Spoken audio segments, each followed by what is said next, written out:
అమెరికాలో EB-5 అని చెప్పి ఇమిగ్రెంట్ ఇన్వెస్టర్ వీసా ప్రోగ్రామ్ అనేది 1990లో ఒక చట్టం ద్వారా అమెరికన్ కాంగ్రెస్ తీసుకొచ్చిందనమాట.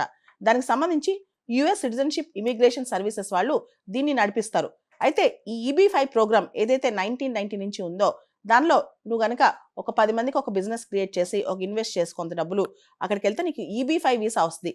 అయితే ఈ EB-5 వీసా ప్రోగ్రామ్ అనేది కంప్లీట్గా ఒక ఫ్రాడ్ అని, ఒక నాన్ సెన్స్ అని చెప్పి ఇప్పుడు డొనాల్డ్ ట్రంప్ ప్రభుత్వం అంటుందన్నమాట.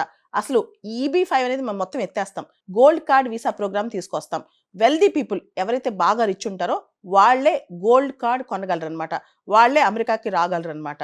ఇంతకుముందు గ్రీన్ కార్డ్ అనేది EB-5 వీసాస్, గ్రీన్ కార్డ్స్ ఇవన్నీ చాలా తక్కువ ఖర్చుతో అయిపోయాయి. ఇప్పుడు అలా కాదు, అమెరికాలో ఇది చాలా ఎక్కువ ఖర్చుతో కూడుకున్న పని గోల్డ్ కార్డ్ తీసుకోవడం. దాదాపు 10 మిలియన్ల మందికి ఈ గోల్డ్ కార్డ్ ఇస్తారంట. సో ప్రపంచవ్యాప్తంగా ఎవరైతే రిచ్ పీపుల్ ఉంటారో, ఎవరైతే అమెరికాకి వెళ్ళాలనుకుంటారో, అమెరికాకి వెళ్ళటం, అమెరికాలో ఉండటం, అమెరికాలో పనిచేయటం, అమెరికాలో ఇన్వెస్ట్ చేయడం ఒక అదృష్టం అనుకుంటారో వాళ్ళందరూ కూడా గోల్డ్ కార్డ్ కొనుక్కోవచ్చు అనమాట.